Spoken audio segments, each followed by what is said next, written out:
According to Nigel Farage on his Twitter account earlier today, he says he's had his bank accounts suspended, gone. He's no longer allowed to bank with any banking organisation in the UK. They don't want his business. And this is deeply worrying, because if they can do it to him, they can do it to us. And they have done it to some people. I do believe, if I remember, some members of Patriotic Alternative had their bank accounts frozen or suspended. The banking organisations wanted nothing to do with them. And if you can't bank, then it makes your life pretty hard. So why on earth would they do this? Now, according to Nigel Farage, he says in his video on Twitter that it was a commercial decision and that they would send a letter to him explaining why they did it, but they never did.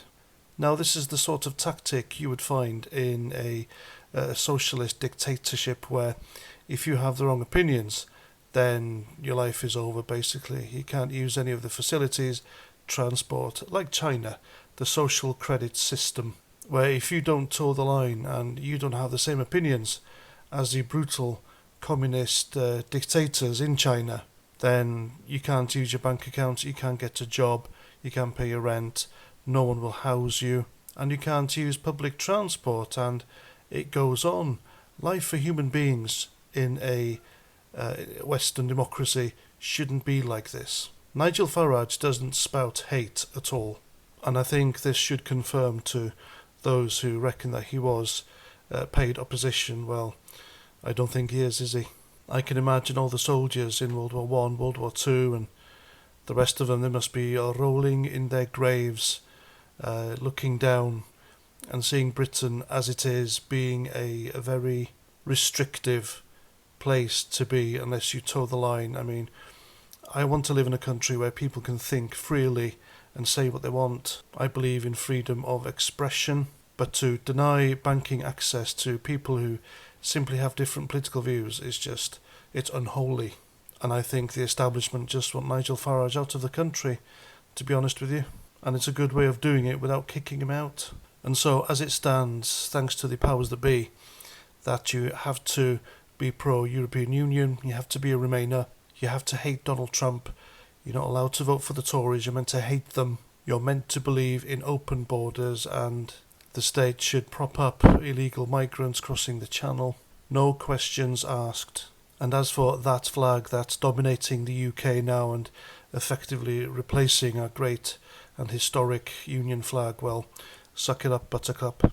You either go woke or they'll make your life a living hell. I'm quite surprised, actually, they haven't done the same thing to J.K. Rowling because of her stance on gender ideology, but it'll be her turn soon, you watch. Unless, of course, she miraculously toes the line. What a terrifying place the United Kingdom is to live now. It is literally 1984 stuff, and it's not the Britain I want to live in, nor the Britain I want for my kids to grow up in. And all because of how people think. It's disgraceful, it really is disgraceful. And I would suggest that Nigel Farage pulls his finger out of his bumhole and make a run for Prime Minister by yanking useless Richard Tice out of the Reform Party leadership, replacing him with himself and just going for it at the next general election. However, if they can do this to him, then the powers that be, the establishment, they'll mow him down. So he hasn't got a hope in hell, really. All the guy wants is Britain to be Britain. That's it. He hasn't incited hate nor violence against anyone for any reason. A guy who's just told it as it is, told the truth, and for that he is despised by the insane, howling woke mob. Anyway, that's my video. Let me know what you think in the comments, and until the next time, Roger Trout.